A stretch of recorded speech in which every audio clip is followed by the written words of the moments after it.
This is how you create a simple L key with SolidWorks. First, go to New, Parts, click OK, right-click on the top plane, Normal to, right-click and Sketch. Go to the Polygon tool in the Sketch tab, click on it, click and drag. Now we're going to go to the Smart Dimension and set this one to be 8 mm. After that, accept and exit the sketch.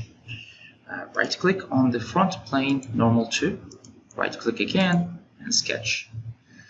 On the Sketch tab, select the line in the middle, vertical line, and set a horizontal line.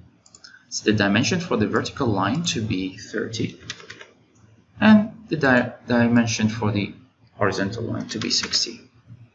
After that, go to the Sketch Fillet tool, click on the horizontal and the vertical line. We're okay with 10 mm for now. Okay, go to Features, go to Sweep Boss. Now select the profile. The profile is the polygon that we created and the path is the line. Click OK, and this is how you do the L key in SolidWorks. Thank you all for watching.